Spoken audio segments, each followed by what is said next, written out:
काय तुम्ही अजूनही पालकत्वाची वाट पाहताय? 95,000पेक्षा अधिकच्या कुटुंबाचे आयुष्य आनंदाने भरले आहे. आजच कॉल करा आणि मिळवा फर्टिलिटी ट्रीटमेंटवर सूट आणि सर्वांना द्या आनंदाची बातमी. उद्योजक आणि कामगारांच्या हितासाठी सातत्यानं नाविन्यपूर्ण उपक्रम राबवण्यासाठी निमा कटिबद्ध असून Nima power, Nima bank summit, B2B, Nima index यांसारखे विविध उपक्रम उद्योग वाढीसाठी राबवून निमाचं संपूर्ण राज्याचं लक्ष वेधून घेतलं जातं. यासारखे विविध उपक्रम उद्योग वाढीसाठी राबवून निमानं संपूर्ण राज्याचं लक्ष वेधून घेतलंय. मागील वर्षी चालू असलेल्या निमा स्टार्टअप हबच्या माध्यमातून निमानं गेल्या काही वर्षांपासून नवीन महिला आणि सद्यस्थितीत उद्योजकांना नोंदणी, इतर प्रक्रिया, त्या ठिकाणी वित्तीय सहाय्य अशा वेगवेगळ्या स्तरावर मार्गदर्शन करण्याचं काम सुरू केलं असून त्याला उदंड प्रतिसाद लाभला आहे.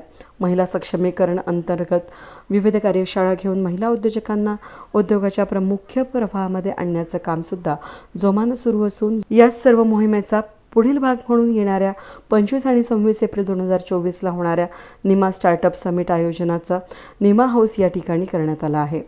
या अंतर्गत 250हून अधिक स्टार्टअप आणि 100हून अधिक महिला नवउद्योजकांसह आर्थिक बळ लागणाऱ्या आणि आवश्यक असणाऱ्यांसाठीही हे मोठं व्यासपीठ उपलब्ध करून देण्यात येणार आहे. Nashik industries and manufacturers association म्हणजेच निमाचे धडाडीचे अध्यक्ष धनंजय बेळे यांच्या संकल्पनेतून 25 आणि 26 एप्रिलला महाराष्ट्रातील पहिल्या स्टार्टअप समिटचं निमा सभागृहामध्ये आयोजन करण्यात आलं आहे. हॉटेल द लेव्हल या ठिकाणी आयोजित पत्रकार परिषदेत निमाचे अध्यक्ष धनंजय बेळे यांनी अधिक माहिती दिली. मॅन्युफॅक्चर असोसिएशन निमा ही वेगवेगळे उपक्रम उद्योजकांसाठी आणि उद्योजक वाढीसाठी सातत्याने करत असतील. त्यांच्या प्रश्नावरही वेगवेगळे आवाज उठवत असतानाच इथल्या असलेल्या उद्योजकांचा कसा व्यवसाय वाढेल यासाठी सुद्धा निमा पॉवर असेल, निमा इंडेक्स असेल, निमा B2B असेल किंवा बँक समिट असेल, असे वेगवेगळे उपक्रम आपण राबवत आहोत. गेल्या वर्षीच आपण चालू केलेला महाराष्ट्रातला पहिला निमा स्टार्टअप हब हा नॉन गव्हर्नमेंट असलेला चालू केला आणि त्याचा प्रतिसाद बघितला असता आणि जे नाशिकमध्ये टॅलेंट आहे की ज्याच्या मार्फत खूप चांगले चांगले स्टार्टअप जीव घातलेले आहेत, त्यांना कुठेतरी एक व्यासपीठ मिळावं, महिला उद्योजकांना एक व्यासपीठ मिळावं, याकरता आपण वुमन एम्पॉवरमेंट आणि स्टार्टअप यांना एनकरेज करण्याकरता निमा स्टार्टअप समिट याचं आयोजन येणाऱ्या 25 आणि 26 एप्रिलला निमा हाऊस सातपूर या ठिकाणी केलेलं आहे. आणि मी या आपल्या माध्यमातून सर्व स्टार्टअप्सला, सर्व महिला उद्योजकांना आवाहन करतो की आपण यामध्ये सहभागी व्हा. याच्याकरता कुठलंही शुल्क आपण आकारत नाहीये.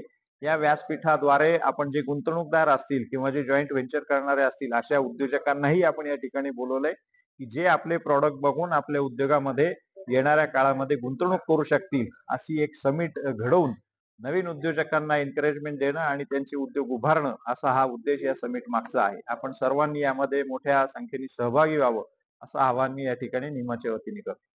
या पत्रकार परिषदेत प्रसंगी स्टार्टअप समिटची माहिती पत्रकाचे अनावरण उपस्थित मान्यवरांच्या हस्ते करण्यात आलं. व्यासपीठावर सचिव निखिल पांचाळ, उपाध्यक्ष राजेंद्र आहिरे, आशिष नहार, खजिनदार राजेंद्र वडनेरे, सचिव मनीष रावल, श्रीकांत पाटील यावेळी उपस्थित होते. रवी श्यामदसानी, कैलास पाटील, राजेंद्र कोठावदे, किशोर राठी, सतीश कोठारी, कैलास पाटील, संजय सोनवणे आणि स्टार्टअप उपसमितीचे सदस्य आणि उद्योजक यावेळेस उपस्थित होते. राजेंद्र आहिरे यांनी सूत्रसंचालन केलं तर निखिल पांचाळ यांनी आभार मानले. अधिक माहितीसाठी निमा कार्यालयाशी संपर्क साधण्याचं आवाहन यावेळेस निमातर्फे करण्यात आलं आहे. वेद न्यूजसाठी प्रतिनिधी कमलाकर तिवडे, नाशिक.